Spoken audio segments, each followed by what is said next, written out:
time to spill the secrets.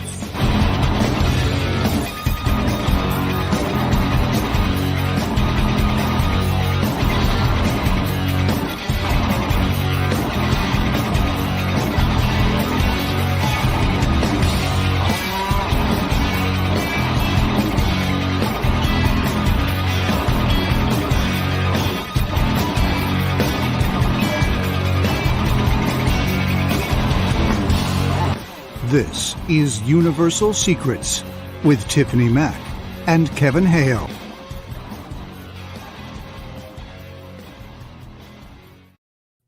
It is a Tuesday night. You know what that means. It's Universal Secrets with Tiffany Mack and Kevin Hale. I got to look down at my name to make sure that's really me. That is really you. And it's really me. I think it's really me. Tuesday, October 22nd, 2024. T-Mac, how are you? I'm good. I'm ready for this. We've been sort of a hit or miss the past month or so with having illnesses and all that kind of crazy crap. But I think that we're going to have a good show tonight. I think I'm ready. You sound better. Better, feel better. Yeah. I didn't tell you about, I don't know if we'll do it on, I don't know. We'll figure it out. I think 100% that I had at least definitely a sleep paralysis moment. And I have to share this story. I think it was after one of our shows too. Okay. And it was weird AF. Yeah. So that's good. Let's hear it. You want to do it now or you want to do it after? We can wait till our guest comes on. Maybe you can diagnose me too. Yeah. All right. Yeah. Sounds good. So what's up? You got something to share? Talk about? Well, I did want to show you something before we get our guest on. You know how I like to do show and tell. Show and tell. So I went to the Bodhi tree, and that's where Monica De La Torre has her little secret spot of delight. And this is what I got there. She just got them in. They're little fairy ones. So it's selenite with... Help me out here. I'm not familiar with that. So what are we looking at? It's just a natural crystal, and it just has this cute little fairy face and little wings on it. So it is a big crystal. Okay. It's a large crystal, yes. Okay. Yeah. So it's supposed to actually take in all the negativity and just sort of, keep it away from you. So I like it. It's shiny, and you know how I like shiny things. Shiny, yeah. Clean and new, huh? Yes. So I got that. But so tonight we have a guest, and it's going to be a topic that you've probably heard of before. I know that I've seen videos of this in the past, and I've always really been drawn to the story, yet I've never met anybody who's been a participant or a family member. And that was sort of always the thing that I wanted to see and hear from the most was if there were people still alive from this time period, like who would actually feel safe enough to share what happened that night. So we have tonight we're diving into the Kelly Green Man incident. So we've heard them called little goblins. We've heard them called ETs. We heard different names for them, and the story surrounding this event, it just sounded like there were lots of people in this family. There was a lot of movement. There were a lot of beings popping up, and there were a lot of gunshots because let's face it, this is Kentucky and we really like our bang bangs. So fun in Kentucky, right? Fun. So our special guest is none other than Geraldine Sutton Stith, the daughter of Elmer Sutton, one of the primary witnesses of the event. Geraldine has dedicated years to researching and documenting this extraordinary encounter, and she's here to share her insights, personal stories, and the legacy of the fateful night. So as we Geraldine on. Geraldine, hello. Hi. Now, Tiffany, you talked about the fact that, this story for here, like us living in Kentucky, I'm familiar with it. And I have been wanting to do this topic, but I didn't I wanted to do it with, Gerald. I'm familiar with Geraldine. Geraldine's been on Mhm. shows, and I'm like, I've got to get her on. I don't want to talk about it with anybody else. I got to get Geraldine on. Plus she is, in she's a descendant of the family. Right. So, if you want the facts, I would think you would go to, the bloodline. Geraldine. Or Geraldine. Yeah. So welcome to the show. Thank you for having me. For those who don't know this story, can you give us a little rundown of what happened in 1955 to your family? Yeah, I'll give you a quick little rundown. Well, it happened, of course, in 1955, August the 21st. It was in little bitty Kelly, Kentucky, which at the time population was around 150, mostly farmers. My grandmother, Miss Glennie Langford, owned a small farm. It was about 27 acres. She had a few little goats and pigs, and they had a small tobacco crop. And she was a widow at the time, and she had 3 small children who were 12, 10, and 7 at the time. But my Uncle J.C. and Aunt Eileen lived with her to help take care of the farm. So on this weekend, it just so happened that my dad, who was married to his first wife, Vera, and their friends, Billy Ray and June Taylor, were stationed in Evansville working a job. Well, they worked in the carnival. And they were so close, they decided to come home for the weekend, and they did. And shorten it, go to Sunday night, and Billy Ray went out to the well to get water. As he was out there, he seen something. Well, he heard it. He seen something going across the sky. And this thing was close. It was 30 to 40 feet above him. He saw it go across the sky and land in the backfield in a gully that they had back there, about a 40-foot gully. He didn't know what this was. It scared him to death, so he ran in the house and told everybody what he had just saw. Nobody believed him. They thought he went out there and was just making up some crazy story to scare everybody. And he kept on, though. And so my dad finally understood something was wrong. So he told Billy Ray, let's go out to the well. Tell me again what you saw and where it was at. And so he told him all over again. Well, they were in the house, though. My grandmother tried to tell Billy Ray maybe it was a shooting star or a meteor shower because they were having meteor showers that month. But, of course, he knew what both those were. He had seen both those. But when they went out to the well and he started telling my dad again, what he saw, and my dad tried to reason with him again, shooting star, meteor shower. No, it was none of those. It went back there in that back gully. I seen it land. And they didn't walk back there, which I thought was kind of unusual, but maybe, they were too scared to. So anyway, they decided to go back into the house, finish up the evening because my dad and Billy Ray and the girls had to go back to work the next day. And as they're walking back there, lo and behold, they see something come out of the woods. It's about 3.5 foot tall, huge ears, a big round head, big glowing eyes, arms almost touching the ground, and they were floating on top of the ground. And it had a luminescent glow around it. Well, they didn't know what this was. We wouldn't know. So they both go running in the house and telling everybody, hey, there is something out here. My dad says, I just saw it. And so the first thing they're thinking, they're all laughing at them because the first thing they're thinking is, okay, Billy Ray done got lucky, which my dad's nickname was Lucky. And then got him out there to go along with his little thing to scare the girls because these were all young people. Billy Ray's wife was only 18. And, they're in their 20s. My grandmother was the oldest person there. She was 50. So putting up a prank wouldn't have been very difficult or out of the question for this crew. Right. Hey, it had been a good weekend. Why not end the weekend with a good prank? I can see that happening with my family. See that happening. Yeah. And, but they were dead serious. I mean, they would not stop. And so my grandmother told them, says, listen, I've got these 3 kids. Y'all are scaring them. I got to get them to bed. And so she was putting the kids to bed. And when she came back, well, my dad was standing at the front door with a shotgun in his hand. Billy Ray was at the back with a rifle. That gets a little bit more serious then, doesn't it? She thought, okay, now this is maybe there is something to this. And so she decides to go to the back door where Billy Ray is, and she walks out there. and squats down beside him on the little porch back there and asks him, says, Billy Ray, what did you see? And he tells her, Miss Glennie, I don't know, but I hope it's something you never see. So they sat there and quiet and hear the talk in the house, the kids and the others talking and everything. And a few minutes later, lo and behold, this little being comes around the corner of the house where my grandmother's sitting.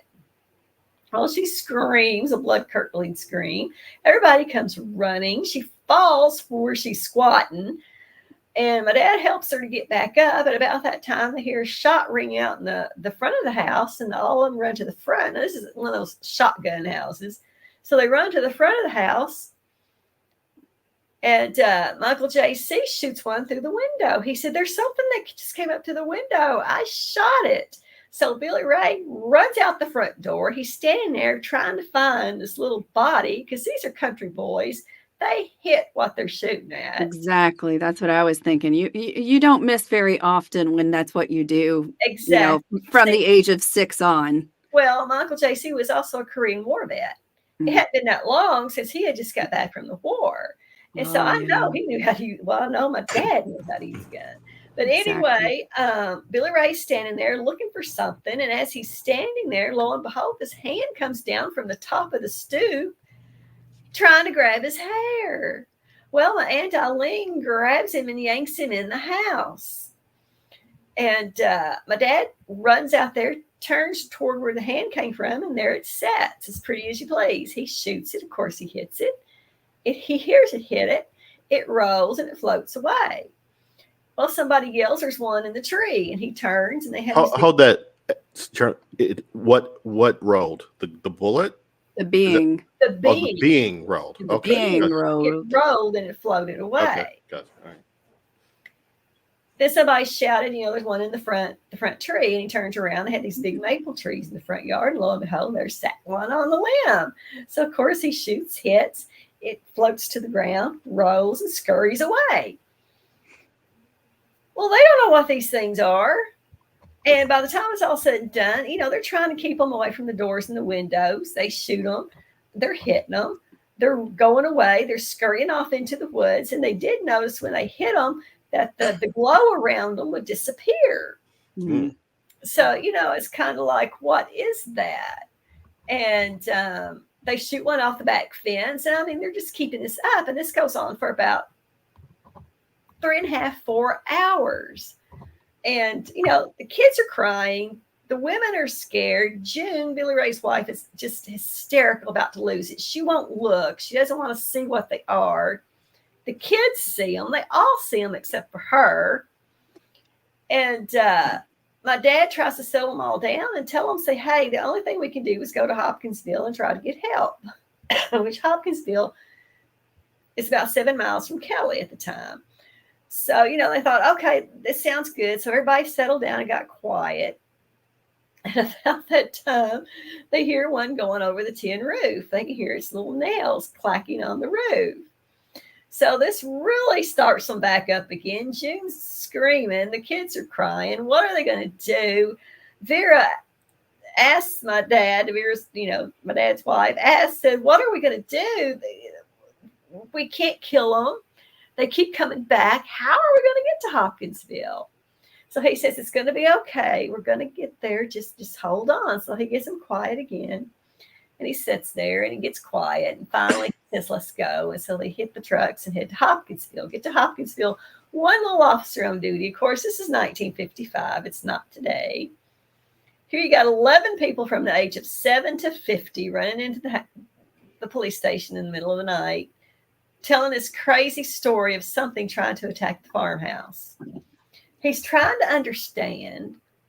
And he's like, you've got men attacking your farmhouse. And my dad is telling him, you don't understand what we're trying to tell you.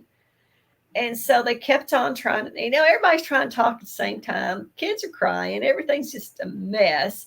And he says, listen, I'm going to call the chief and we're going to get help. So he calls Chief Russell Greenwell. Greenwell tells us, listen, get a hold of some state troopers, call Fort Campbell, call the paper, see who all we can get together. We're heading to Kelly. You got the military police involved here. Yes, okay. 4 military police all right, well, came. And you had state troopers from Hopkinsville area. You had state troopers from the Madisonville area. And, you know, some of the city police. So you had several people going out there. Plus, there was a couple of civilians that caught air of it. I don't know how so quick, but caught air of it and went too. Could it have been through maybe the Radios, the ham radios, or yeah, I would think I would think that would be the easiest, like the most reasonable, because it was really popular to use the ham radios back then, just to sort of keep right. contact with other families and stuff like that in your area. Is that like a CB thing? Is that sort of? But whatever they had back in 55. Yeah, I mean, it's pretty much. There might be a better technical piece today, because I know my husband has just started doing that. But I mean, if you know what you're doing and you listen to him all the time, you could sit there and scan the radio for what's going on with the police, the sheriff, you know, just locals, everything. So it's like sort of now. Right. Yeah. Before you continue, Geraldine, tell me how many beings, is there a number or? Well, I know a lot of times you read the story and they say 11 or 12. Okay. But my dad was very adamant about 3 or 4. Okay. He said he believed maybe kept popping up because it kept coming back. Mm-hmm. You know, he said there wasn't never like a whole big wad of them at one time. It was shoot one, it would go. Another one would come up, or that same one would come up. It wasn't like a bunch at one time. So he always thought it was 3, maybe 4 of them. Okay. But okay, so they got down to the police station. They finally said, hey, we're going to call everybody in. Obviously, these people have been harassed by something. Let's go figure it out. Exactly. And so you got this when you say, hold on, let me, when you say something at this point, Geraldine, is it safe to say your family has realized what they've seen and experienced? These things are not human. Right. Is it safe to say? Okay. Just yes. Right. Go ahead. Yes. And you know, another thing too, I could tell you this. My grandmother tried to get the men to stop shooting at them. Because one thing that they did notice that I forgot to mention was when they were coming up, and even when the one was coming out of the woods, they had their hands up like in surrender. Oh. Wow. And so my grandmother thought, well, maybe something's wrong. Kill him. But my grandmother was the type that she would invite Bigfoot in if his paw was hurt. That's the type of she was. And so, you know, that's what she was thinking. And she also thought if we quit shooting at them, maybe they'd go away. But my dad and the men mentality they had was shoot first, ask questions later. Mom, we don't know what these are. Yeah.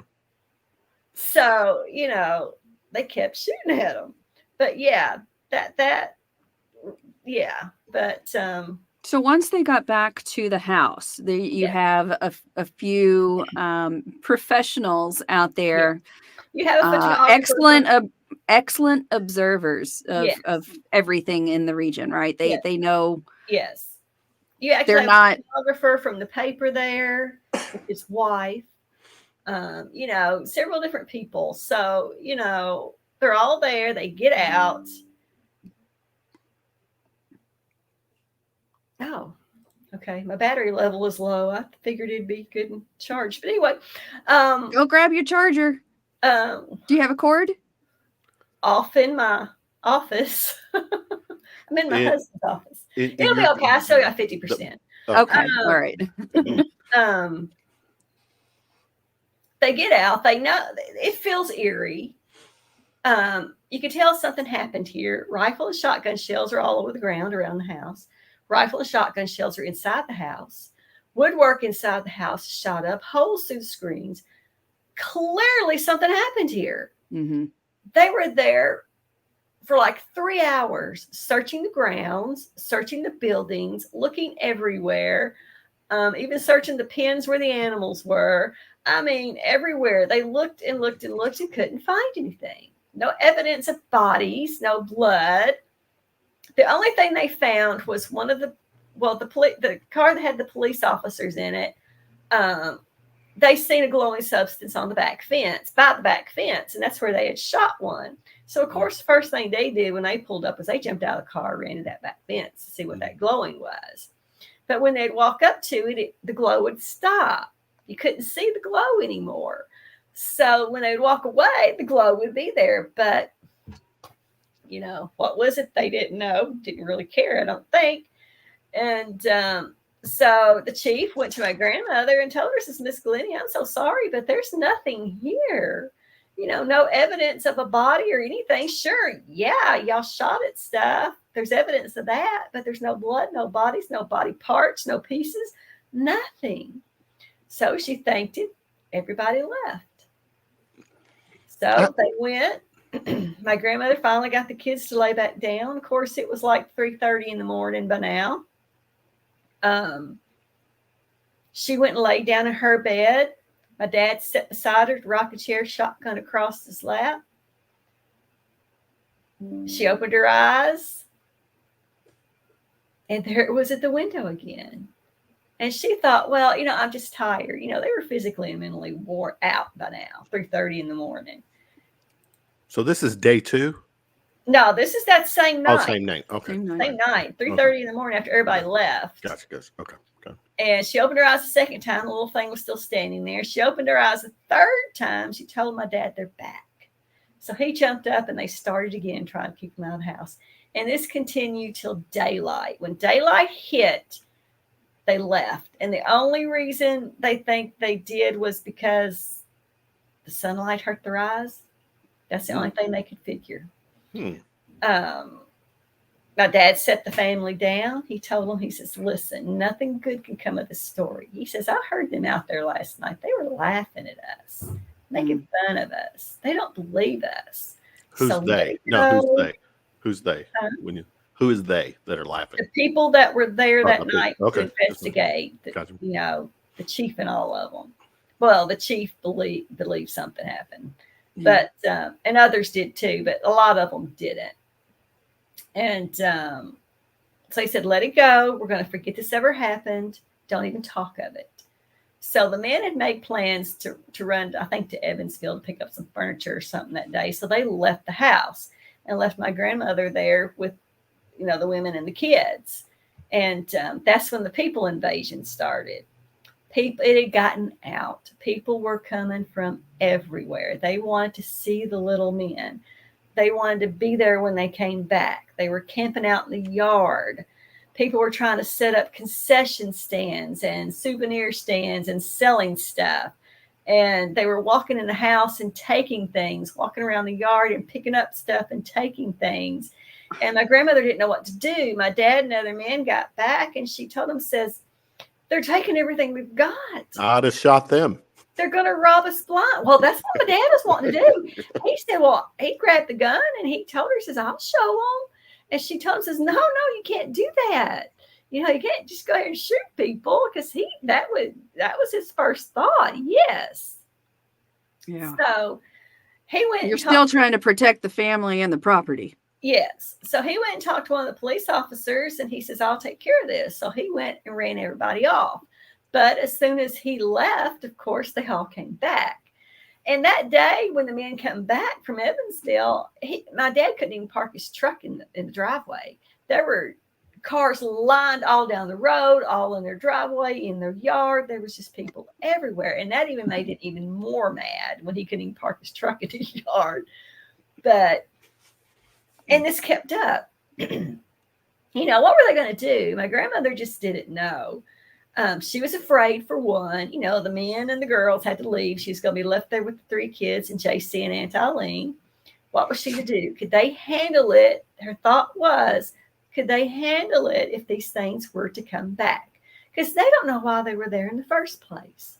Why did they show up at this little farmhouse in Kelly, Kentucky? What did they want? What did they need? You know, and that was always a thought. So my grandmother sold the farm in 2 weeks and moved to Hopkinsville in an apartment complex. My Uncle JC and Aunt Eileen did the same thing. They sold the farm to some other family members that were brave enough to take it. And that's what happened. People in Kelly were afraid. My mother and her first husband and 7 kids lived in Kelly at the time also. And she said people were scared because they didn't know what these things were. People, some people believed the story. Of course, some people didn't. You're going to have that with anything.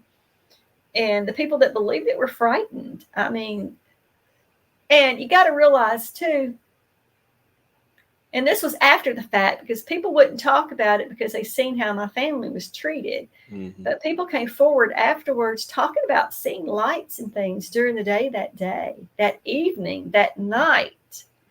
There was even a farmer that saw something at 4:30 that morning, and the farmer that lived behind my grandmother in another farm, he actually seen lights in the woods before all the gunfire started.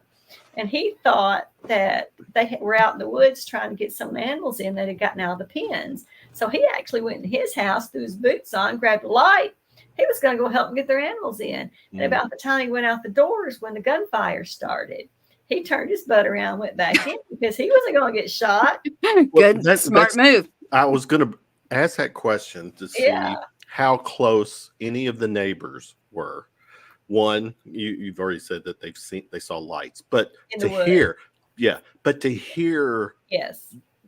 gunshot, like, yes, this is not like a one-off, but it sounds like it was shooting like a war zone.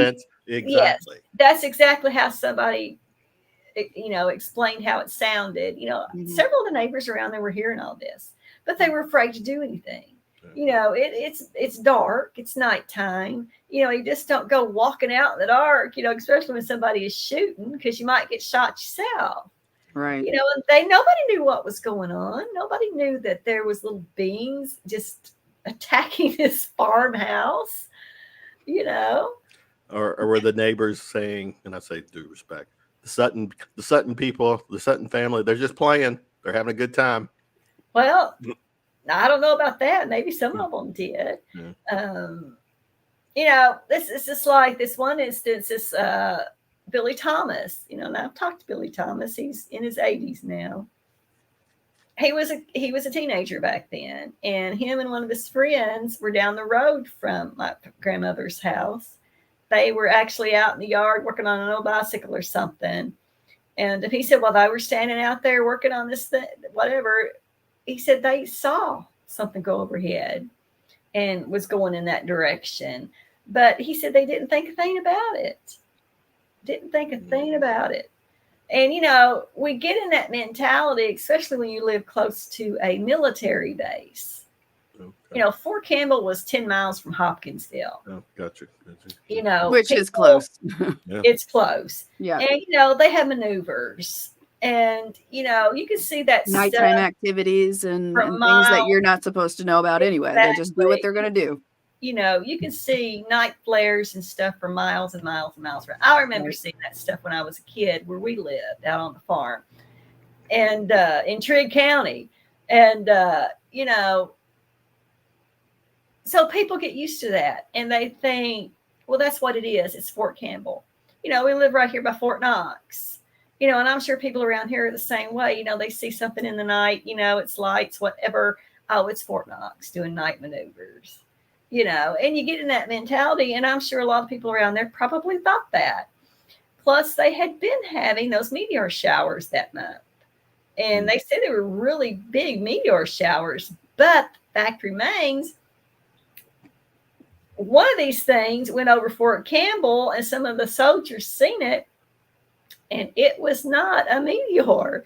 They could see it was something else and they didn't know what it was. Well, they're not going to tell you about it either. Well, that's true too. Well, now that the military police are involved, Geraldine, like Roswell and all the other, incidents that, once the military gets involved, at any time and you could cough once for yes or twice for no, so we're not getting flagged or anything. But did the military police ever try to downplay it or try to convince you or the family, or not you, the family, that what they thought they saw is not what they saw. You know, kind of Oh, that. sure. Okay. Sure. All Sure. The whole meteor thing came up a lot, that came up a lot. But the fact remains the next morning, there were aircraft overhead scanning the area. Mm. They sent out some soldiers to scan the ground, and they did. Did anybody in your family go back and look at the ravine that you said that Mm. that area your uncle said was The where gully. the gully, the gully where your uncle said he saw it? Nobody ever talked about that. And that is really weird. I don't know why. And see, that's another thing too. Nobody did what they were supposed to. Proper protocol was never taken with this case. No samples were ever taken of anything. It's just like a glowing substance. I would think if I had been those police officers, I would have grabbed something, cup out of the house, something, and scooped up some of that stuff, and took it with me. Well, I do know that we do have glowworms in Kentucky, and they can be just about anywhere in the dirt and in the soil, in the leaves, the bushes. It's very strange to actually see those, and there is a luminescent glow like that of a firefly. It's the same type of light. But it seems like if there was something physical like that, that they would try to go gather some evidence. Right. So I know that Project Blue Book actually did take a look at this event as a potential ET contact.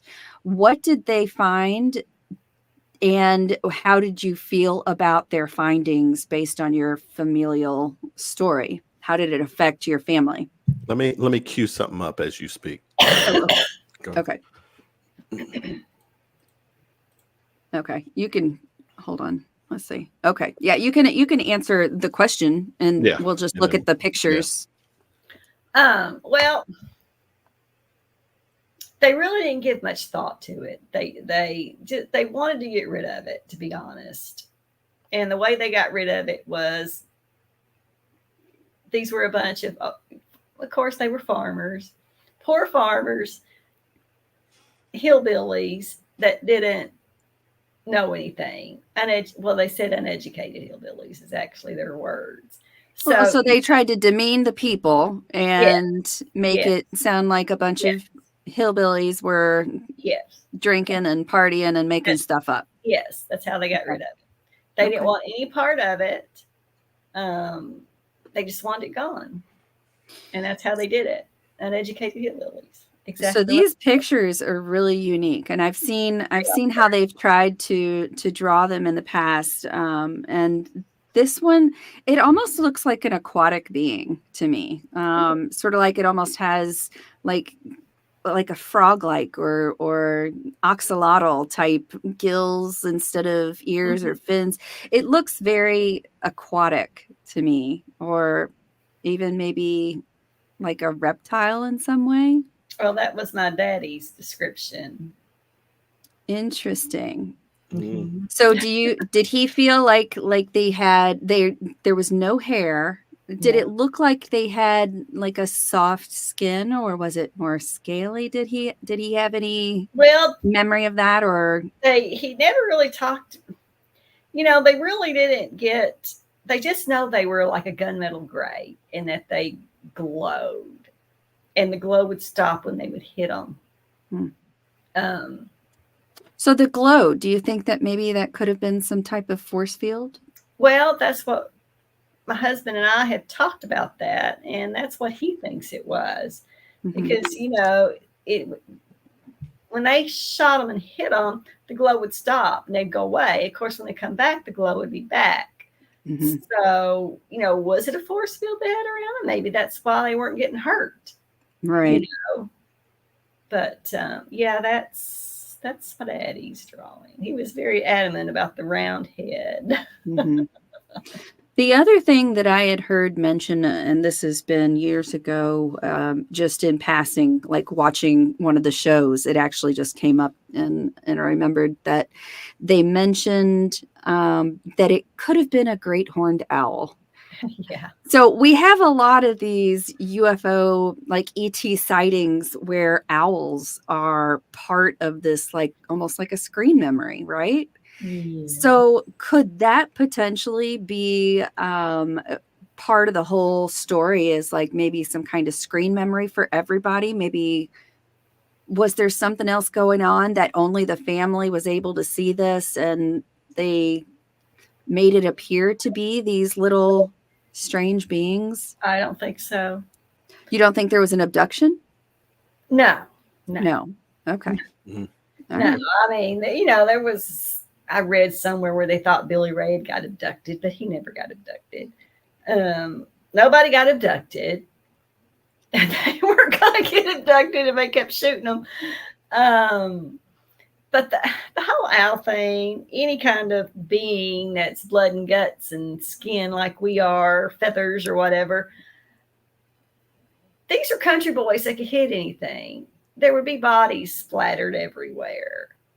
Yeah, especially if it's a 12-gauge shotgun. And a 20 gauge, 20 gauge, yeah. The neighbors even knew not to go out there, and get in the way because they were afraid they'd get shot. Mm-hmm. Another theory was, of course, my grandmother was a religious person, and she had went to church that night and got home.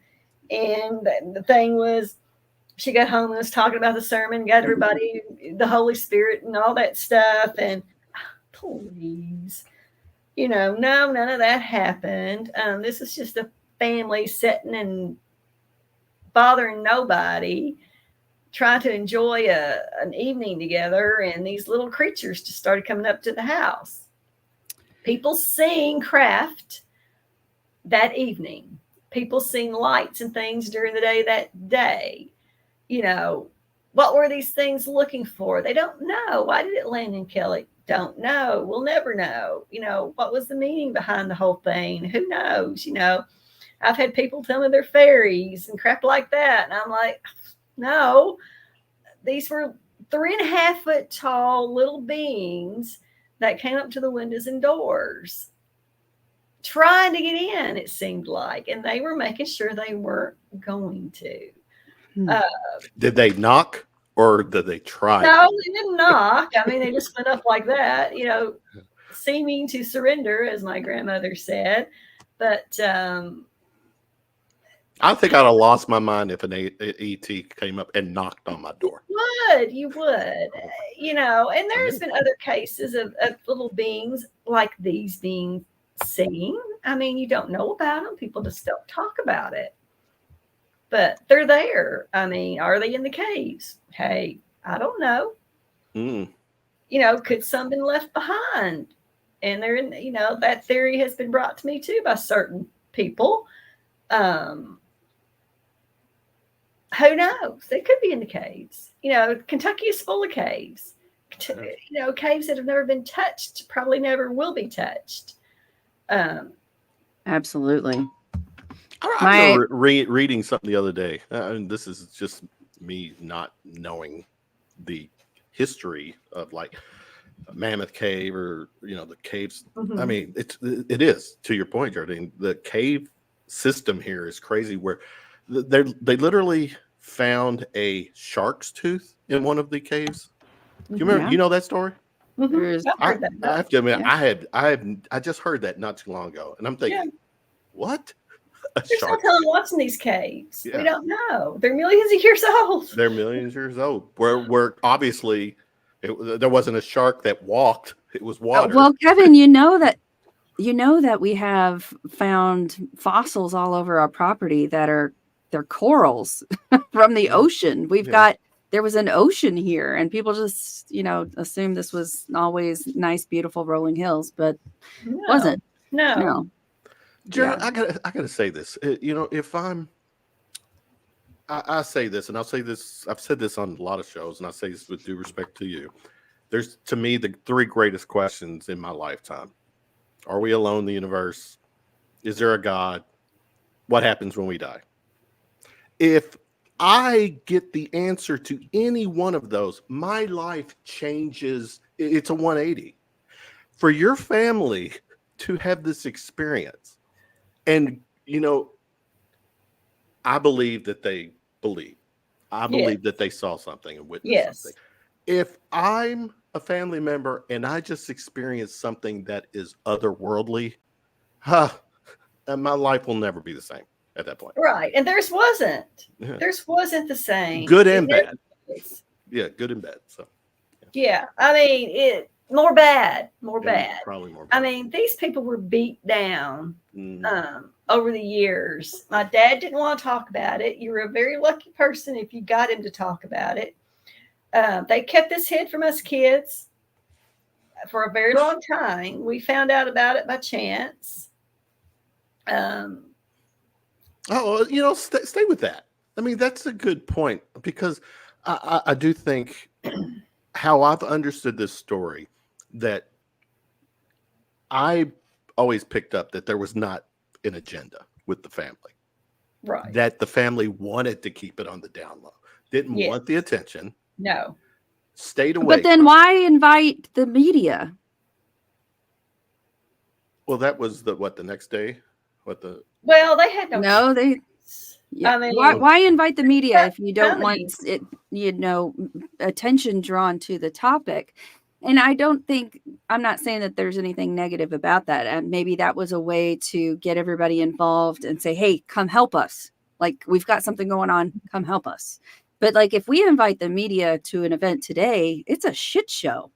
Mm-hmm. There's no telling what's going to be said, because there's people create their own agenda based on whatever channel they're on or whatever. You really don't get a whole lot of truth when it comes to the media these days. You can't tell the truth. But when you invite the media, whoever the media was, it might have been just the local guy who was, I will say that, there were authors who would go in and work for the paper and go to the police station and say, hey, you got any leads on something juicy tonight? And that could have been how that was involved, But actually, they did not invite the media. The media invited themselves. That's what I'm saying. Maybe they wanted a story. That's just like the photographer and his wife. When they got there, they wanted a picture because they thought they get a picture of something from somewhere else, not of this earth. They'd make it rich. They'd make it big. And that was the whole thing. They were coming from everywhere. They were coming from California. They were coming from Evansville, Madisonville. I mean, everywhere to try to talk to this family. Mm-hmm. They didn't want nothing to do with it. Right. They wanted it gone because people were making fun of them. Right. They were making their life a living nightmare, and they didn't want no part of it. As we're coming up, it's going on almost 70 years, right? 70. It'll be 70 years next year. Yeah. Wow. No telling. What's the? I don't know if this is something that's kind of been passed on to you, but what was the times like for your family at that moment? I mean, what was the the media? What was the? Were they? I don't know. Were they familiar with aliens, or was that nothing like that? Okay. No, my grandmother and them were like, they were a poor family. They didn't go to the Saturday matinee, every weekend and go to the movies. They had no clue what an alien was. Mm-hmm. Now my dad, Billy Ray, and the girls, of course they traveled. They traveled the United States with the carnival. Could they know stuff like that? Sure. Would they want anything? You had to have known my dad. He did not like being laughed at. And this was something that scarred him. It hurt him to his deepest core because he did not like that. A man was his word. And what happened that weekend happened. We don't know. I mean, I try to make people understand something happened with his family. What they were, we don't know. We'll never know. But something happened. And that's just like I was saying earlier, they kept this from us kids. Of course, this happened in 55. In 69, I was 8 years old. My parents finally got together. I was 8 years old. And this man and woman came to talk to my dad. And that's when we learned of the story. Even the older kids, you know, from my mom's first marriage, never spoke of this. And there was a reason for it. It's because they lived in Kelly at the time. They were scared to death of it. They seen how the family was ridiculed. Here they go. My mom gets with my dad. Now they're in this. You know, they didn't want to talk about it. They didn't want people to talk about them. No way. So, you know, when these people came, that's when we found out about it. I was 8 years old. The following weekend, my dad took us to Kelly to show us where it all happened at. The well is still there. The well's still there today.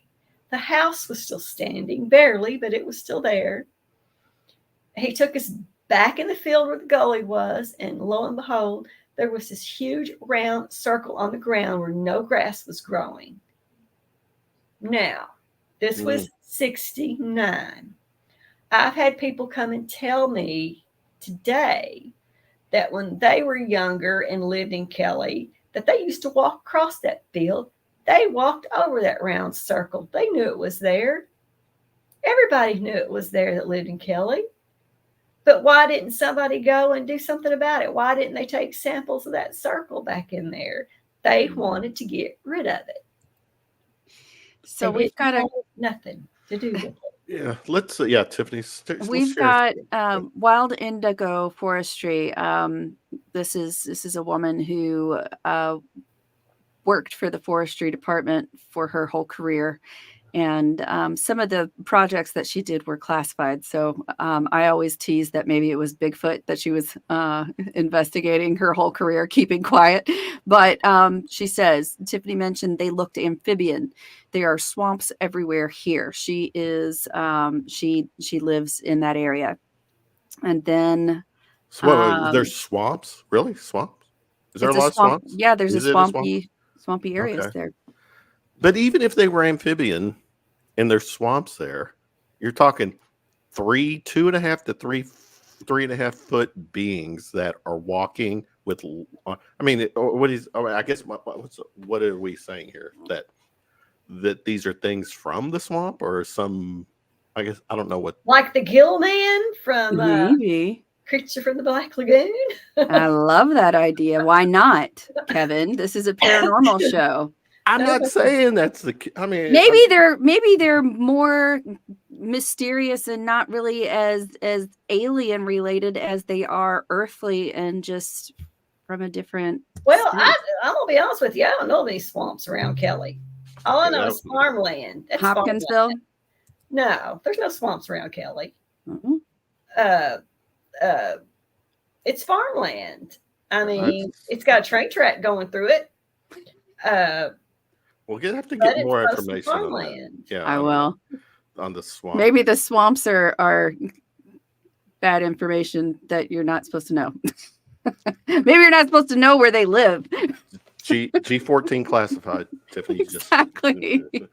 But even all right, just say something from the swamps. Okay. Bill, I mean, it would make sense. If they seem more amphibian.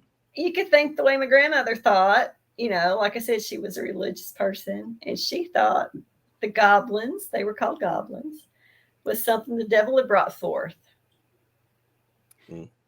So stay with that.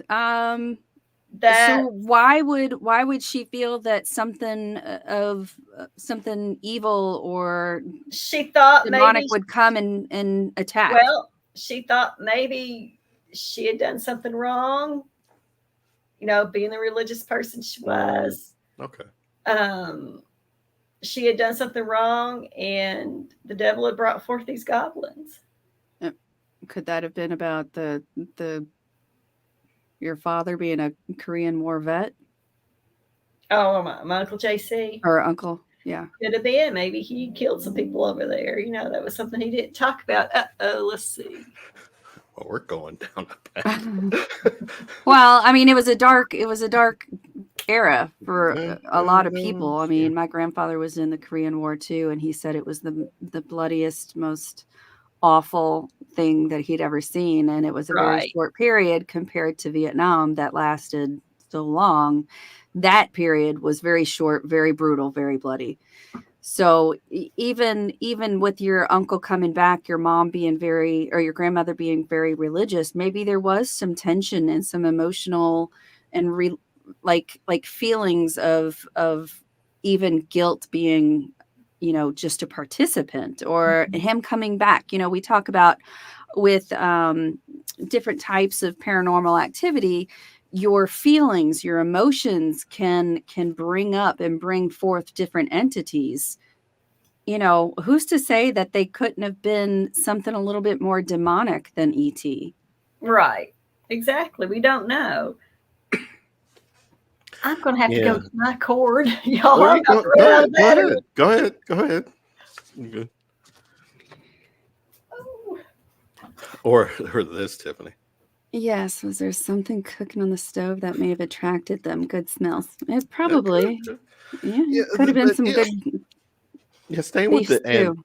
amphibian thing. I'm not saying Mhm. that's. I don't know. I don't know, but we're also talking like there's sightings of lights and a ship. I don't know if something from a swamp, but I'm the one that said looked amphibian. Sorry. no. You said it, but then someone was mentioning about the swamp being there, Yeah. which um, attracted to the swamps if aliens. Hmm. There's the whole idea of Bigfoot. Going Yeah, back to Bigfoot. yeah. We've got a place, my aunt and uncle, Debbie, she had a place over in Patoka Lake. And for years and years and years, they said that there were sightings of these Bigfoots. But there's a lot of swampy areas there. Mhm. So I don't know. There may be something related. Yeah, I just thought it was mostly farmland. So I don't know. I mean, uh, I might live now. Got it plugged in. okay. All right. Oh, shoot. Well, She spoke too Always soon. something happens when it comes to aliens. I tell you what, y'all are lucky tonight. So what was the reason that you decided to actually write this book? Because I know that it caused your family a lot of drama through the years. So what made you decide to write the story about this and share it? Well, that's a good question. Back in 2005, it was the 50th anniversary. The city of Hopkinsville contacted me wanting me to be involved in their 4-day convention they were going to do for the 50th anniversary. Why, I don't know. I've never had anything to do with this. Why, out of the blue, did they contact me? I had no idea. was this the first time the city had done something like Yes. this? Because Yes. all right, and 50 is Yeah. Go ahead. Yeah. So I thought about it, said, okay, let's do it. And it was a good weekend, but I found out that people don't know this story. I mean, there was a lot of things that weren't factual. I'd heard the story, my family members, So I decided to write the first book and tell the story, tell what happened. And of course, since then, I've learned more. So I wrote the second one to put more in it. Now I'm trying to get a third one, which I want to get rid of the other two completely and just have the one book because I know so much more now and I'm better at what I'm doing. And so I'm going to do this book and it's going to be so much better. But that's why, because people just didn't know the story. And I found out that weekend that it was just too good to let go. I mean, this is something that needs to stay in history. It's part of history in Hopkinsville Kelly. So anyway, the good news about part of that is next year is the 70th anniversary and we're having a convention. But hopefully this convention is going to be the start of one every year.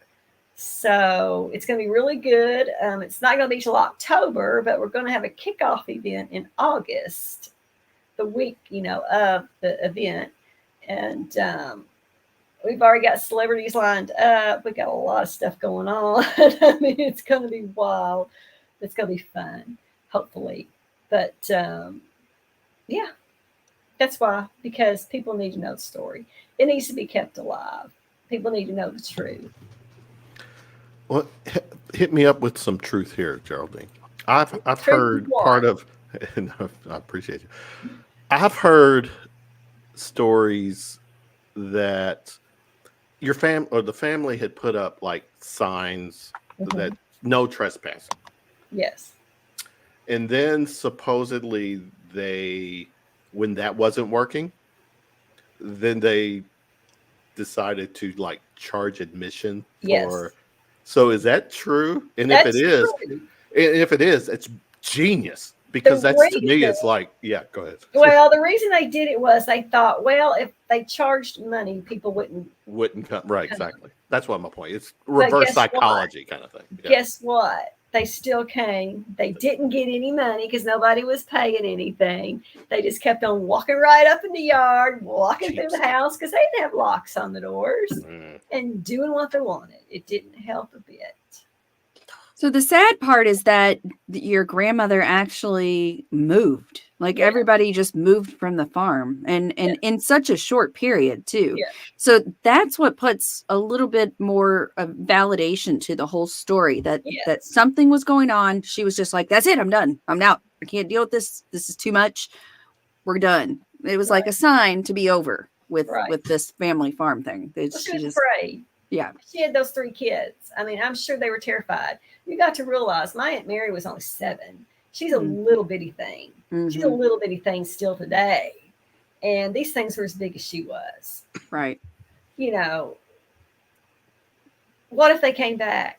Like I said before, they didn't know why they were there in the first place. And you don't know why they actually left. Exactly. Why didn't, what if they didn't get what they wanted the first time? Would they come back the second time to try to get it again?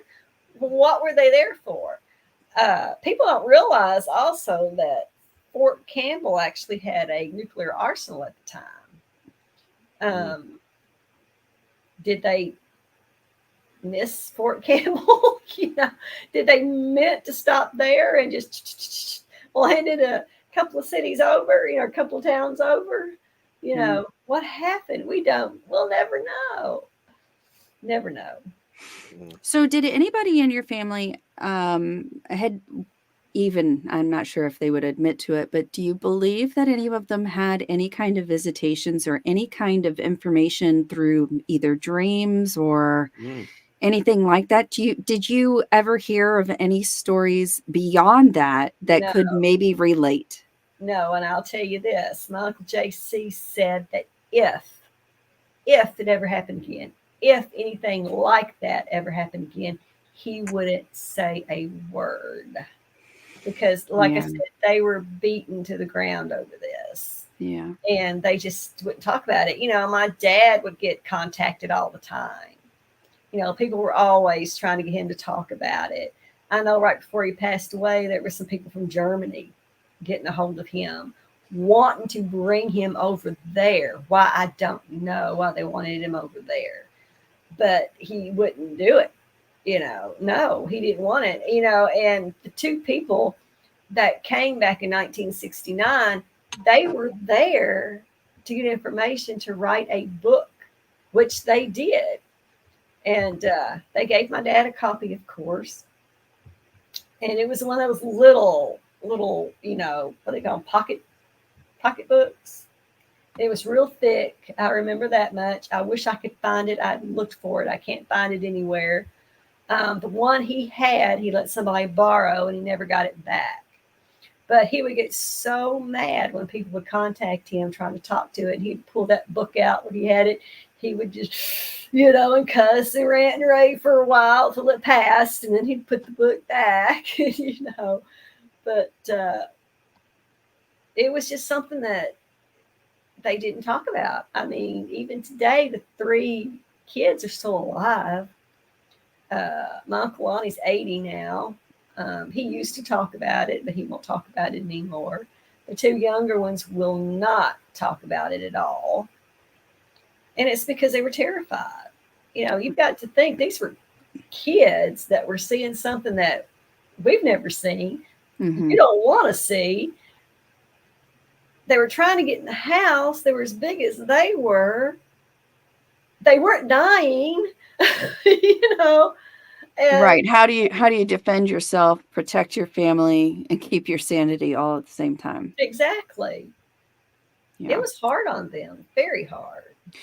We have some messages in here that I'd like to bring up. Go ahead, Tiff. Go. So let's see. So Genghis Khan said, I mentioned earlier, let's pull this up. I mentioned earlier if there was something in the area region that might have been attracted them to the area. So this one also, this is going along with the swamp idea, the potential of having different terrain. So swampy. So what farm there is must be fertile or the opposite. This says, a far out thought, but maybe it's a designated area by the government for UFOs to explore. And I sort of liked that one because, the idea of having the bases close. There was a story, I think it was called Millennial Hospitality was the name of the book. And the gentleman who wrote the book was at Tonopah, which was a base near Area 51. And he talked about how these tall white beings, and then the short white beings would come down towards the base area on the base land. And they own so many hundreds of thousands of acres that, you never know when there's going to be activities, but there's still areas that were monitored. And so he would talk about how these beings would come and almost like vacation, like be able to take their kids out and take their people out and just sort of almost like get exercise, like just sort of look around and investigate in the evenings, in the night, and when there would be no other humans around. And yet he would see like the glow of their skin from the distance, and that they sort of build some type of relationship. But what I'm saying is maybe that is not too far off. Maybe they thought it was a designated spot to let your dog out and play, or you know what I'm saying? Like, this is where your doggy has to go pee pee. And this is where you know what I'm saying? Like, this is a safe spot. You'll be okay here. Oh, by the way, stop intimidating and harassing the neighbors. Like the idea, they may have been curious. And if they didn't get injured by our weaponry, then maybe it's still curiosity and playful. Right. Like, I've had ufologists say that maybe it was the kids that attracted them because, they were small. They were outside playing during the day that day. Their size, maybe it was the kids that attracted them. But my thought there is, okay, that's 3 kids. My mama and her first husband lived over in the valley, as she says. And they had 7 of them. So why didn't they go over there where the 7 kids were instead of 3? There's probably not an answer. We have spots on our land. We own some acreage here in Kentucky as well. We're not too far from you. Neighbor. But we have some spots on our property that I feel have a certain amount of energy that feels a little different than other spots. And one of them is a place that we call the Magic Tree. And it's down sort of in this sunken area closer to the stream, the riverbed. And it's it has this 500 to 600 year old bur oak tree. And it's an amazing tree. But we've heard strange things at the tree, and we've heard strange things around it. And when I say strange, I'm talking about like little children's voices, where there shouldn't be any children's voices at all. And lights, like you said. Some very strange voices, though. It's the giddy, laughing, giggly stuff that you have to look over your shoulder and you've got like goosebumps. Right. But maybe there's a point of energy or power at that location that is just ancient and old that could have attracted them, even just momentarily in time. Yeah, I believe strange. that. I mean, where we lived before we moved here, we owned a 32-acre farm. Big dummies, I don't know what we were thinking selling it, but anyway, we used to have a metaphysical shop, and I had a little girl that worked in there that talked to dead people. Well, she spent the night with us one night, and she kept having this Indian come to the bedroom door. And so she finally got up and followed him, and she followed him into the kitchen, and we had these huge windows that looked out into the backyard, into the woods, because our land was mostly woods. That's all we wanted, was thick woods. And she said she looked out, and there was about 50 Indians out there. Well, like, where the hell did they come from? Yeah, well, she told me the next day, and we went to the shop, and it just so happened I had 2 other people that worked at the shop also besides her, and they were both mediums too, and they did tarot, and she did Reiki, and we had the whole 9 yards in that shop. Anyway, they says, well, we need to come look at your land and see what's going on. So they came that afternoon after we closed shop, and walked over it, and of course the little girl seen a woman walking across the ground, and the other 2 was saying that there's something wrong with the land, it's angry. And so we're like, okay. And they says, well, we need to do something, we need to make it be happy again, and so we need to come out here and do a ritual. So that Sunday afternoon they came out and did a ritual, brought all their stuff, laid it out on the ground, gave blood, I mean the whole 9 yards, and we didn't have any more problems after that. Did you have to get rid of a child to make it stop? No, they gave their own blood, but Okay. But we had something happen right after the whole Indian incident also, which was more scary than the Indian incident. And after they did all that, though, we didn't have any more problems anymore. And we found out, like 2 weeks after we did the whole ceremony thing, that the Trail of Tears had went through there. Oh, yeah. So it all made sense then. And also, there was like 3 huge mounds in the back in there in the woods, perfectly round, beautiful mounds. And we never touched them. We never did anything with them because our first thought was, these are burial mounds, Potentially. So as far as I know, they're still back there, but I don't know. Who knows what the people did. Well, not to scare the crap out of you even further, but I don't know if you've seen the movie with Kevin Costner called The New Daughter. Mm-hmm.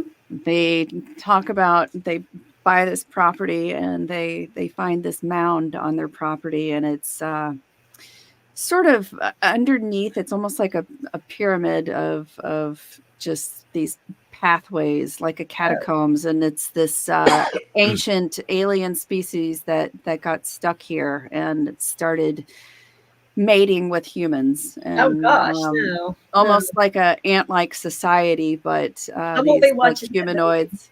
Don't watch it. It'll definitely ruin your night. But what I'm saying is, somebody had to think these stories up, and I do believe that there's always a grain of truth in them, and it's almost our jobs to try to find that truth, Mm-hmm.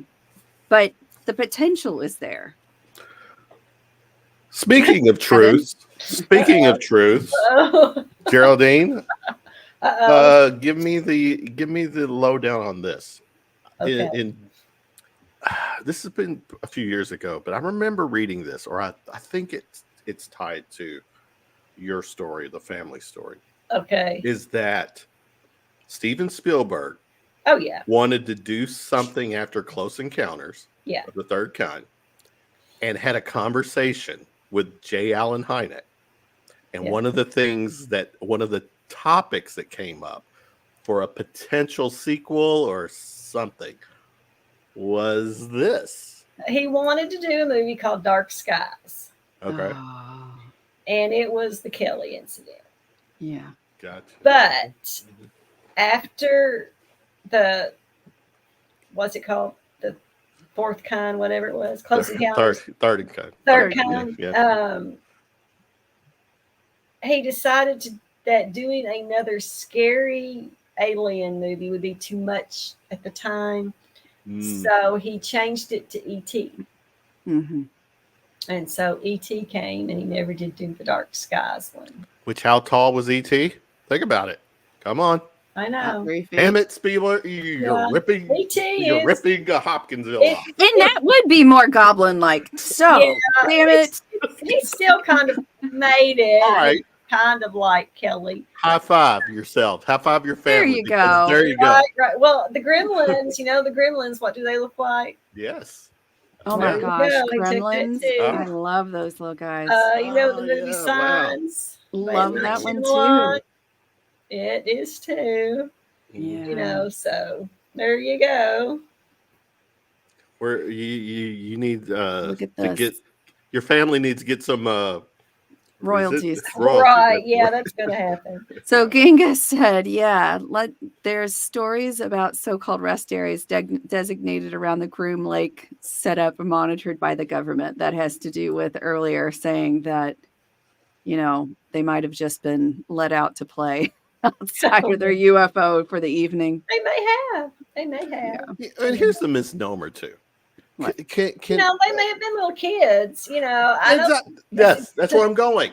Why are we always thinking that aliens, if they're coming here on their on their ship, whatever, are scientists of their region or their galaxy? Why can't it be just a bunch of teenagers having a joyride? Exactly. Ooh, exactly. Kevin, can you imagine you as an alien just traveling the universe, seeing if you can scare the crap out of some little peon person? Right. See, I actually did a kid's book that is the alien's point of view. And what it is there's 3 little aliens. They're having trouble with their ship. Their dad lands it, and he's working on the ship, and they're out getting in trouble. Oh, they're getting the bad rap for everybody, huh? Yep. I think that's a cute idea. Do you have copies of that we can send our listeners' way? Yeah, you can. Where do you sell them? I sell them on Etsy shop. Okay. There's all kinds of goodies on there. All right. I want that link. Yes. Yeah, we could put that in there as well. Yeah, really Tiffany's got some empty space at her place that she can. I really don't have very much more empty space. I think I've gotten so many. Yeah. All right. I can find one more. Well, we actually make 3D figures of all 3 of the goblins. Cute. And they're about 4 inches tall. And I have the books on there. I make plushies. Oh, cute. When you're retired, you got to find these things. You got to find things to do. So, it's what I do. Have you ever had any kind of experience in your life that you would think, oh my gosh, this has got to be connected? There was somebody that visited me last night. I saw it in a dream. Did you ever have anything like that? No. And I wish I could. I do too. Or anybody else in the family. Because, when we talked about experiences, in some cases there is that family connection where so there's been a couple little things. I know my mama talked about something that happened to her. See, my mom had 12 kids and she had us all at home. Oh my goodness. That was one strong woman. She would pop us out, then she'd get up, cook breakfast the next morning. That's how strong she was. She's badass. She's a strong woman. She was. And I remember just one tale that scared me to death. She talked about when she had one of the, I think it was my brother Glenn, which he's the devil himself too. Sometimes he's a meanie, but Damn you, Glenn. Yeah. I And, think I kind of like him, but anyways. Go well, ahead. I mean, he's okay. He's He's okay. You know, he likes to pick really bad, but growing up especially. But anyway, she had a hard time with him apparently, and she was in the bed, and she opened her eyes. This is creepy, y'all. I'm gonna have nightmares tonight. Thinking That's about okay. We'll be there in spirit with you. Tiffany, that's okay, Geraldine, if you have nightmares. Okay. But please continue the story for the sake of the show. nightmare. Yeah. She opened her eyes. She looked toward her side, and there was a coffin sitting there. She looked down. She just hadn't looked, and then she looked down, and the devil was looking out from under her bed. Now that's creepy. Creepy. Mm. And then I know my younger brother. I think I'd have to move if I saw that. Grandma moved Yeah. Yeah, Grandma 2 moved. weeks. Yeah. She's I know packed my up little- and said, I'm done. My little brother had a baby brother, the last one of the 12. He started having these dreams at night, and the dreams he would see Mama crying, Hmm. and he kept having the same dream over and over, seeing Mama cry, and it kind of scared him. So he would stay home. I mean, he wouldn't go out. He wouldn't do anything. And they lived in Katie's, and me and my first husband had moved to Princeton. And Is so Katie's, is that close to Land Between the Lakes? Lake Barkley. Lake Barkley. Okay. Yep. And he would come to Princeton and spend the weekends with us. And so finally he decided to get out and come stay the weekend with us. And it was a Friday evening, and him and some little neighbor girls had become friends. And so they decided to go to the skating rink that evening. And he had a curfew at our house. He's supposed to be home by 12. My husband, he worked third shift at the time, so I was at home with the baby. And I was expecting Joe to get home, around midnight. Well, he never got home. He never come home. Back then we didn't have cell phones. Mm-hmm. And so I didn't know what to do. I didn't know, And so morning came, my husband come home from work, and Joe still wasn't home. He was in a wreck. Mm. He died in that wreck. Mm. And so, him seeing Mama crying through those dreams, that was something telling him, something bad was going to happen. Oh, wow. Oh, that's I'm awful. sorry to hear that. Jeez. So he was 17, so, But he stayed home a lot before that, right? He was really nervous. He was afraid to go anywhere because Yeah. he kept having that dream with Mama crying.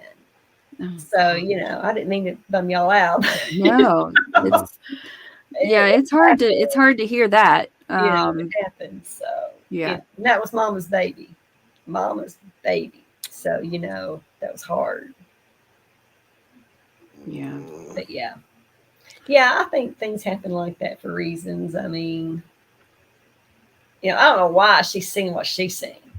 Because my mama was such a sweet person. I mean, it was odd that she had anything like that happen. Mm-hmm. She never said anything else happened or, had anything bad happen. All of us kids were here, except for the ones that have passed. But I don't know. I never got that one. I didn't understand that one. So how's your perspective changed from the first time that you heard about the story through this whole process of writing the book and then coming through the other side? Good question. Mm-hmm. Well, when I was a kid, I loved sci-fi and horror. Even at 8 years old, I loved it. I would read every book I could get a hold of. Would watch anything I could find on TV at the time in '69. And, stuff like that. But after my dad sat and told the story, I was scared to death. I would go through the house at night, shut all the curtains and windows and shades because I was afraid these things were going to come back and look in. Right. So I stayed that way forever, because I was afraid these things were going to come back. It's just been the last few years that I have finally come to realize that hopefully they're not going to come back. That this is a great story and that I can, keep it going and have gotten better with it. But even, alien movies, I have a hard time with alien movies. Like that. And you're just talking about, I ain't going to be watching that.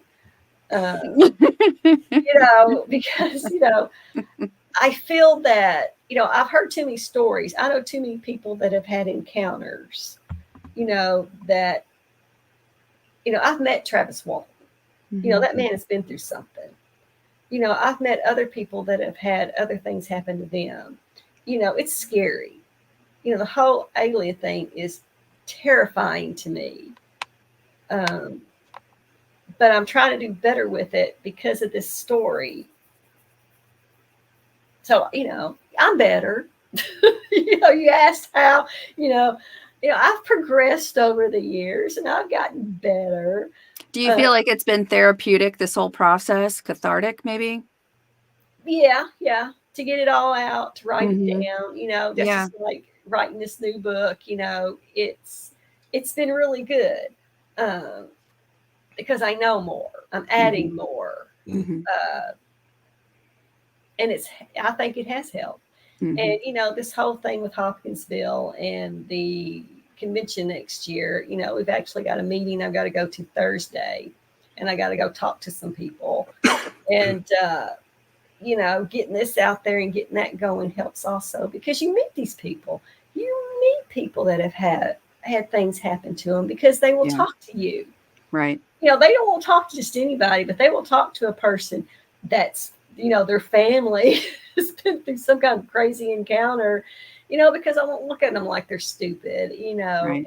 and question them. I will smile and, try to help them through whatever they're going through. I have people contact me that have had things happen to them and they don't know how to deal with it. What do you think that is?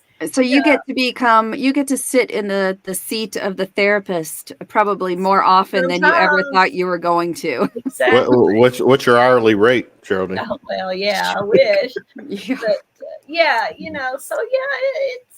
it's there's a lot of good that has come out of the story. As far as my family's concerned that went through it, I feel for them because they went through heck. I'll give you a good example of how people are even today. My younger sister used to work in a factory in Hopkinsville several years ago. Nobody knew. They hadn't connected the dots because, she didn't have the Sutton name. She was married. And somebody found out she was a Sutton, connected the dots. Guess what? They harassed her about that, kidded her, made fun of her all the time because she was the Sutton family. Did it affect her professionally or personally? Did it affect her, or was she just like, oh well? She didn't want nothing to do with this. Nothing. Okay. Until recently, she finally got better with it. But you sort of have to make peace with it so you can move on, right? Yeah, exactly. And it's like I tell people, you have to have thick skin when you have a story like this that you're carrying. You have to have thick skin. You can't, because I get stupid questions asked also. All right, now I gotta ask. Give me what are some of those stupid questions you get asked? Oh gosh, I can't think of nothing right now, but not calling anybody out unless you want to say. And stupid things told to you also. Like one year I was doing I don't know, a festival or something somewhere. This was years ago when I first started doing this. I had these teenagers, y'all, come up to my booth and tell me that I did not believe in God because I believed in aliens. And I looked at them and I said, well, that's not true. I said, you can believe in God and still believe in aliens. But they didn't believe that because we live in a Bible Belt, y'all. Yeah. And it is strong. The force is strong with these people. And, they really believe we are it. We are it, and there is nothing else out there. You can't tell them otherwise. You can't make them think. See, this is my thought about it. Y'all don't think I'm crazy. This is my thought about the whole thing. If you know your Bible and you have read it, which I have. Yep. There's a lot of stories in there. God made the heavens and the earth, and he made everything in them. What's to say they're not all up there and he made them first, but we're of his image. We are. And then he made us. Simple thought process there, simple theology. No biggie. I mean, think about it. He made all this first. He did. What's to say he didn't make all of them up there first and they're up there circling around us, waiting for us to do something stupid maybe, and maybe they're trying to protect us, from our stupidity. They need to come down here right now. But anyway, that's my thought about that whole thing.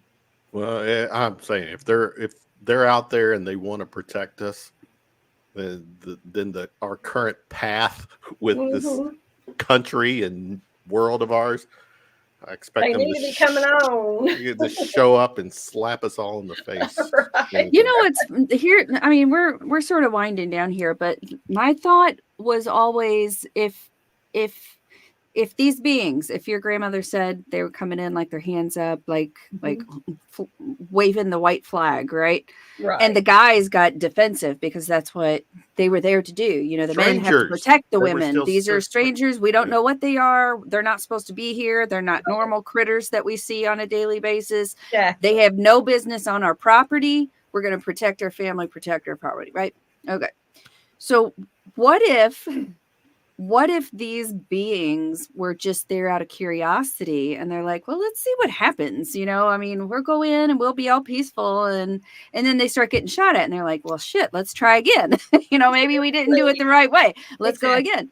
I sit and wonder what the intent would have been and why the continued harassment all night. And so that's one of those questions that we'll never have an answer to unless somebody can, I don't know, perform some kind of communication with those specific beings. I don't think we're going to get that today.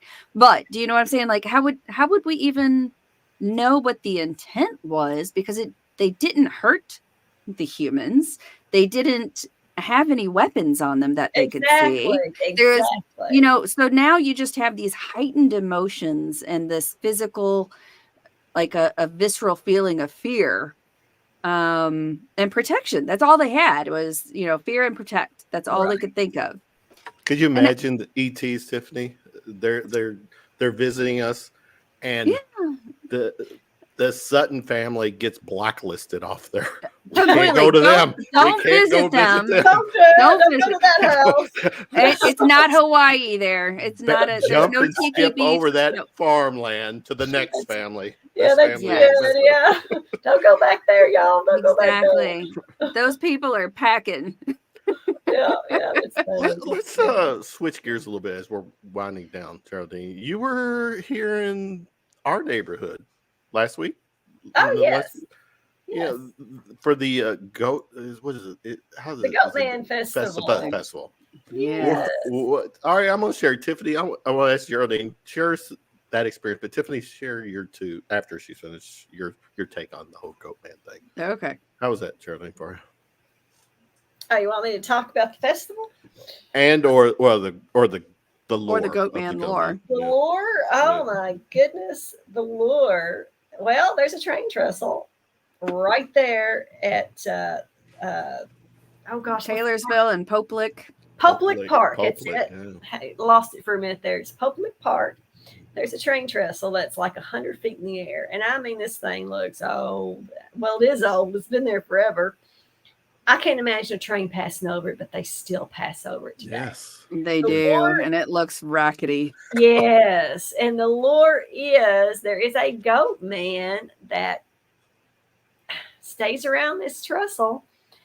And you can go up there on it and try your fate and see if you can get across the track before he gets you. there's been many people die on this track because they get up there, big dummies, and they hear the train coming and they can't get across the track before the train gets them. You either get the train or you jump 100 feet and die. Yeah. Or you can do like I heard some people, I actually heard this the other day. Somebody was talking about it on YouTube. They were up there and they actually were able to get under there and grab a hold and hold on while the train went over them. Okay, that sounds like a scene from Lost Boys. Yeah. Coolest vampire movie ever. Exactly. Right. Yes. But yeah, we actually seen a show about the Goat Man here right before we went to the festival, and people were talking about it. And there's been some people that swear they have seen the Goat Man, out there in the woods, because there's a lot of woods around the train trestle. Public Park is beautiful. I didn't realize that park was there till we went. Yeah, it's gorgeous. And it is. It's absolutely gorgeous. And, people have swear they have seen this Goat Man out there. I don't know. It's creepy. It's just creepy. I went to the festival. I went to the festival last year, and one of our buddies, Charlie Raymond, was given a presentation. But he also led a hike that night, and it was really a great hike because we had thermal cameras and, all this type of equipment that my husband brought in from his Bigfooting adventures. So we were looking through these night vision cameras and things like that. And we saw two eyes that were reflecting red, and it was down close to the ground. And then as soon as we got all huddled together to look at it, it stood up to like 6 feet tall. And we were like, what in the hell just happened? And so we had to get the other camera to be able to see what it was. But it was a deer, like a big buck just stood up. It had been laying on the ground. We saw its eyes, and then the eyes went from like here to here immediately. It was amazing. It was perfect it was absolutely perfect for our hike, because no matter what, it got a reaction from everybody that was incredible. And right before Halloween, who couldn't do that, right? Yes. But yes, here in the stories, there have been lots of stories about seeing this creepy old character, a goat man. But, if I saw somebody that had horns of a goat and the legs of a goat and the body of a man, I think I would probably I'd probably have to change my pants, and then right. And I don't know if I would ever be able to go out in the woods again. Let's just put it that way. Right. That would probably end your wood going out. It would. It would be very difficult for me to go outside again. No more camping. Nope. But anyways, yes, that was great. What the hell is Genghis Khan? And this is, for the record, Geraldine, the original Genghis Khan. Okay. There's a story about go ahead. Do you know this story, Geraldine? I've never heard that. So you have heard this story? Yes. No. Yes, I have. So I'm going to give you very, very brief, because my expertise in this pancake story is like this big. Okay, guys, this big. But this was long time ago. UFO lands, guy gets out, farmer comes up and he's like, hey, what's up, dude? What are you doing? And he's like, hey, I'm just here fixing my craft. And he's like, would you like some pancakes? Not the farmer, the person that came out of this craft. So essentially these pancakes that he gave him were the type of food that they eat on their journeys. So what I'm thinking is like some kind of really like a power bar from space. Oh yeah. So essentially that's what it was, and they exchanged gifts, and the gift from the ET was these pancakes. So an IHOP in space. IHOP in space, probably more like a very dense nutritional bar for whatever they ate. But it was like a pancake. So okay. Don't take the space cakes. Space cakes probably make you a little loopy, I'd say. That's what I would That's my advice for tonight. Before we're gonna segue to a rapid fire thing, and we'll get there in a second. But I have to ask Geraldine, since December 2017, when that New York Times article came out, where the government had been, had these UAP programs, and everything since that date to now. The whole UFO thing has been a little more accepted with mainstream media. You've had the hearings, which we've talked about. If there was the one and only time a bipartisan Congress came together, it was because of something potentially otherworldly, outside.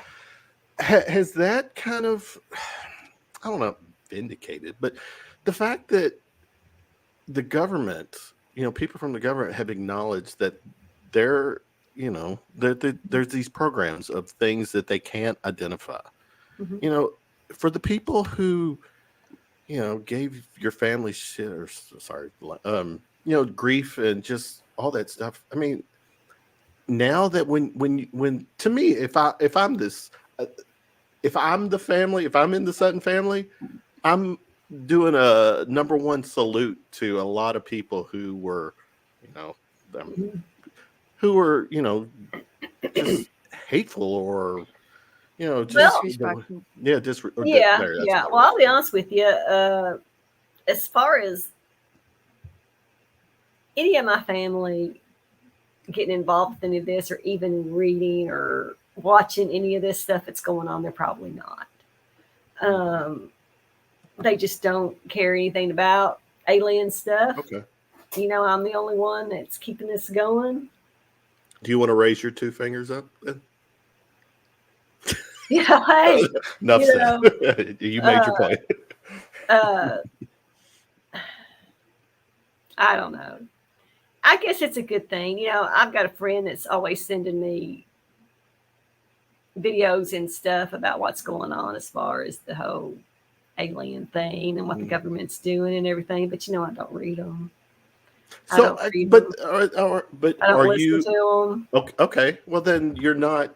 I don't know if consume the right word, but you're not fixated. No. This whole alien thing does not dictate your day from Lord, start to no. end. Okay. No. The only thing that I'm concerned about is this story and the family. That's it. I just want people to realize that this family went through something that weekend, that night. That what happened to them was real. We don't know what the little figures were. We'll never know what the little figures were, but they were bothered by something that night. And it affected them the rest of their life. And that's just what I want people to realize, that, it wasn't nothing, it was something. That's right. And that's it. I mean, I want to keep the story alive because it is a part of history for, like I said, Hopkinsville and Kelly. And it's just a great story. You just don't hear of these. You don't hear of this happening. I can appreciate it, and I do like the unique nature of the beings, because as the time goes on, the more people that we talk to throughout the years, there seems to be more and more different types of entities popping up in people's world. So I don't have a problem with the specific when it comes to the style or the artistic impression of what those beings were. I don't have a problem with that at all. It's always interesting to hear what other type of beings are popping in. I don't have a problem with that. Now, we sort of have this thing towards the end of our show where I'm gonna jump in here and kick Kevin's first question out. Because I have a few questions for you. The first one, these are rapid fire. So Kevin usually has a list of his favorites, and I have some of mine, but these are going to have a little bit different ones. Go ahead. Okay. So the first one is, do you believe in Bigfoot? I want to. Okay. What's keeping you from? Evidence. Okay. Go to a Bigfoot conference. You'll love it, and you'll have a great time, and hopefully you get some good speakers. Okay, number 2. What if a space alien, let's just say if a spacecraft came down at this point in your life right now and said, would you like to go on a ride with us? We'll show you what the universe is really all about, and we're going to give you some great information that you can take home. Would you go? If they put it that way. If they were nice like that and put it that way, I may. Okay. All right. Kevin, what was your next question? We could get into the lighter-hearted questions now. Yeah. My rapid fire is non-paranormal. It's just play along. You'll see. Okay. First concert you attended? Bad Company. Ooh, good one. In the 70s, the real deal. Nice. People, I am gravitating more to the 70s. I've been listening to a lot of it is. I mean, yeah, it's I'm digressing, but yeah, it's a good.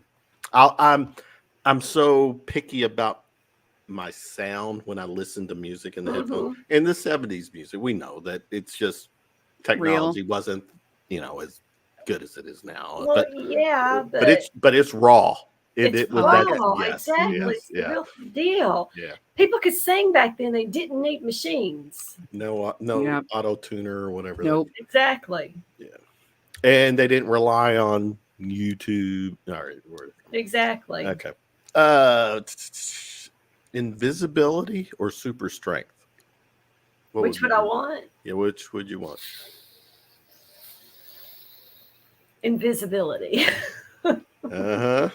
All right, or part 2 of that. With your invisibility, where's the first place you're going?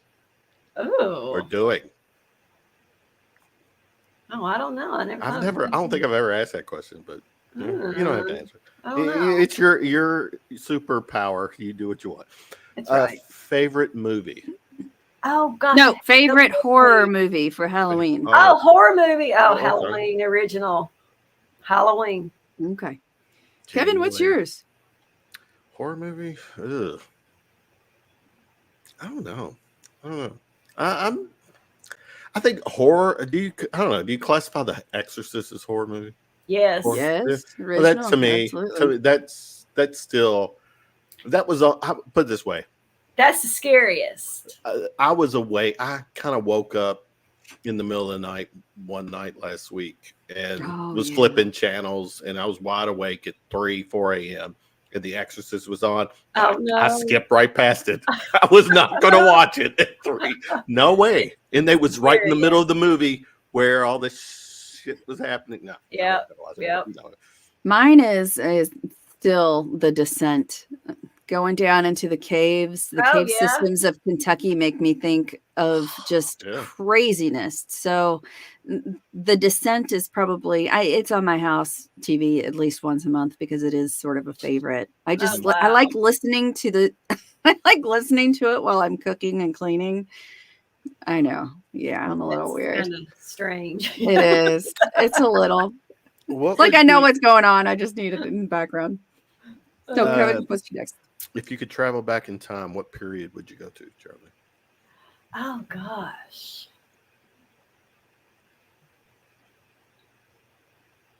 I know this is going to sound crazy, but I love the Queen Elizabeth era. That's not like crazy. when she was young? Yeah, when she was younger. Well, the whole thing. Okay. I love. Do you like the royalty, or do you just like the customs and the grandeur? I love it all. I love that period. Okay. I mean, it was. You practically had to be royalty of some kind to live back then. So nobody want to be royalty. But I wouldn't want to be a peasant. But yeah. I don't know. There's just something about that era that I've always gravitated to. I love it. I watch everything I can in that period. Okay. Or either the time when Vlad was around, Vlad Tempest. Oh gosh. Now you're going back to the horror question. I've been wanting to watch a good vampire Dracula. We're gonna have a vampire on next week. The Last Voyager of the Demeter is good.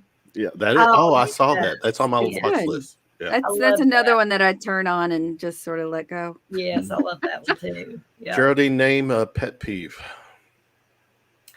Oh my gosh, this is nasty. I hate it when you're walking across the parking lot somewhere and you got somebody in front of you, side of you, or somewhere hawking up spit. That is my biggest pet peeve. That is so nasty. I'll walk across, and then you have to miss it by walking quickly in front of them as they're or somebody spitting out tobacco. Yes. Oh, I hate that. Or snuff. That is the nastiest crap on earth. Why do people do that to themselves? That is. I don't know. They probably want tongue cancer. Ugh. Nasty. All right, you spitters, stay away from Geraldine. That's right. What's your favorite ice cream flavor? You could say it. You just a vanilla chocolate, right? I kind of like vanilla and chocolate mixed together. Okay. That is there you go. I like them together, mixed. Right. Cake or pie? I like them both. Our budget only allows for you to pick one. Pecan pie. Pecan pie. Do you want chocolate in it, like like a Derby pie, just a regular, real pecan? Gotcha. Homemade pecan pie. All right, that sounds good. Okay, I didn't know we can do add-ons to our pie, but okay. Yeah. Do you ask for permission or beg for forgiveness before you do what? For anything? Just, I mean, do I ask for permission? Do you do things? Yeah, ask for permission to do it, or do you do it and then beg for forgiveness? Oh my gosh, why go ahead and do it and then beg for forgiveness? I like the way you think. All right. I'm going to do it. Yeah, why are we asking permission anyway? I can't remember. Right.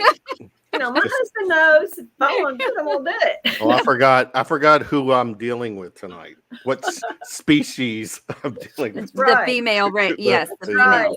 Yep. That's right. All right. Last one for you. What's your happy place, Shirley? My happy place is my home.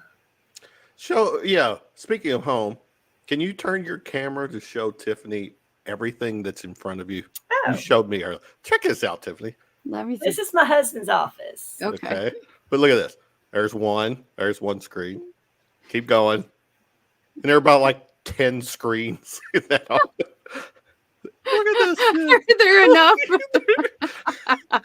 He's a gamer. Yeah, that's cool. I can tell. We're retired, so we do what we want to do, y'all. Do what you want to do. Yeah, you've earned it. Yes. So yeah, this is his game room. He'll be playing two at the same time. He'll have one of the others has music playing. Hilarious. He'll have his ear thing. He's got two sets of ear things sitting here.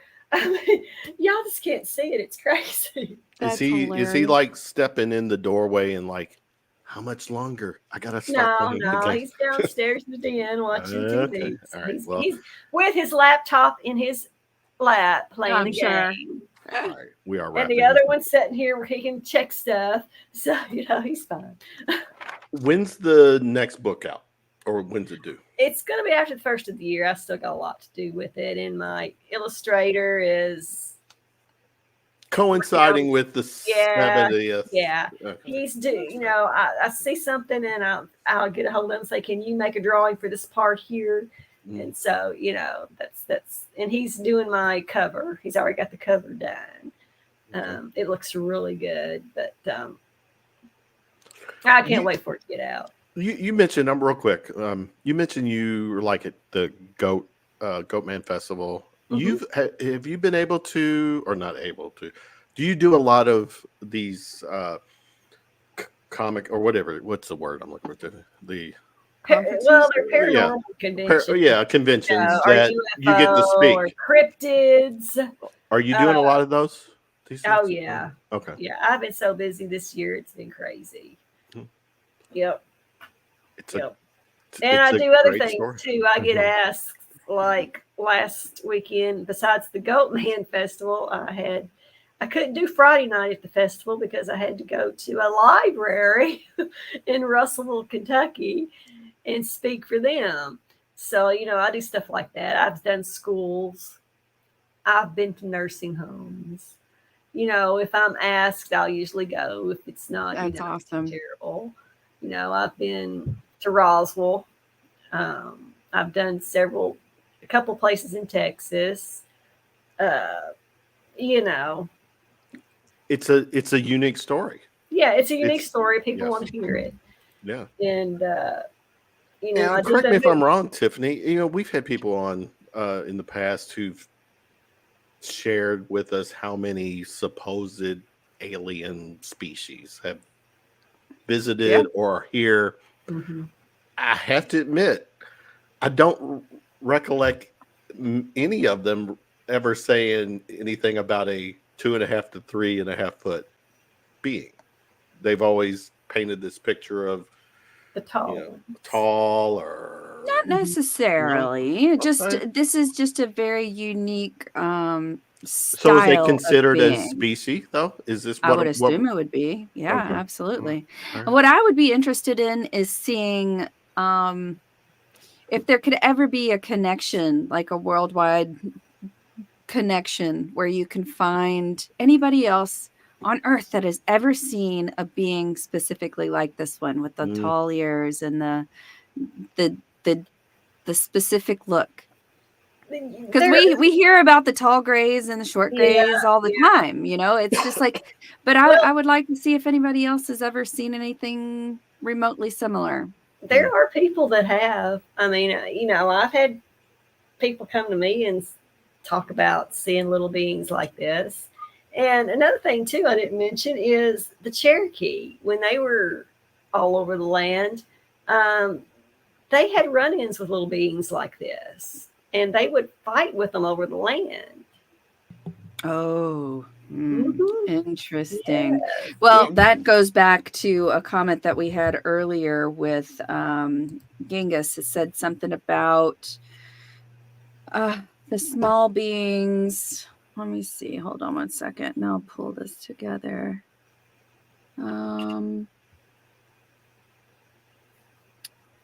Something to do with, let's see here. I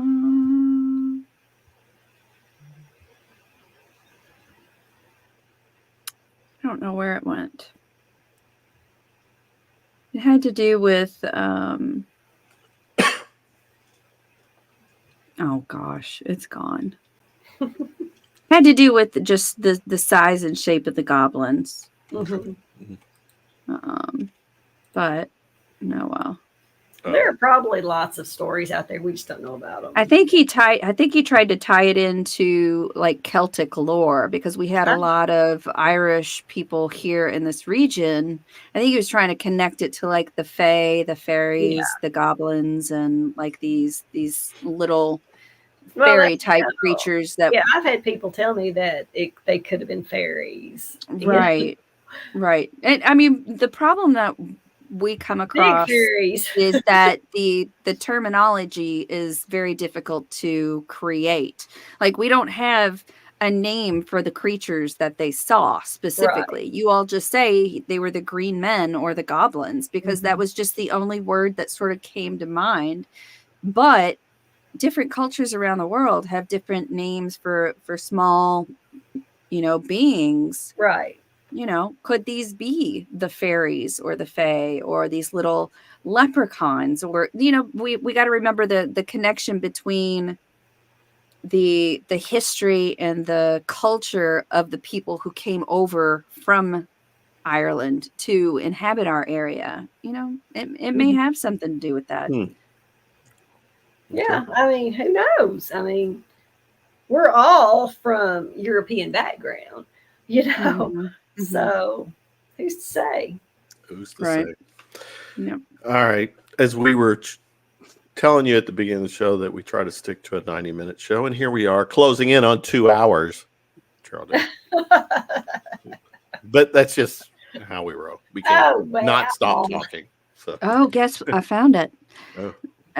Now the pronunciation is probably going to be butchered, but Puka is a shape-shifting goblin or animal spirit from Irish folklore that is associated with agriculture in the Celtic harvest calendar. Oh. Yeah, I think I have seen that before. Yeah. Okay. So interesting. Very Possible shape-shifting goblin. Anyways, so there you go. How Geraldine, cool is that? where can people connect with you? I have my Etsy shop, which is called Aliens and Goblins, all smushed together, lowercase. And that's where your books are sold. And yeah. If you want, you can get on there and message me. You know, that's really a good place to go if you want to message me. But yeah, everything's on there, and you know, like I said, my email and everything's on there. I think it's a different email than what I've got here, but everything's there. You can get hold of me. Okay. No big deal. Very good. I used to have a website, but I just quit it because there's no sense in it. It's just a waste of time and money. So, you know, I thought Etsy shop's good. You know, everybody, they can contact me through there. You know, I give cards out. I give cards out everywhere I go. You know, it's got my cell and everything on it. You can get a hold of me if you want to. No big deal. Get a hold of Geraldine. It's on that. That's right. Yeah. I'm around. I'll just look on the internet. You'll find me. Well, thank you so much, Geraldine, for joining us tonight on Universal Secrets. Thank you for having me. I'm really happy that we were able to get you on. It's a topic that we've talked about in the past, and having the insider is always the best point of contact, and being able to have you on was a pleasure. Thank you so much for joining us. Thank you. Yeah. Thanks so much, Shirley. Thanks, guys. Okay.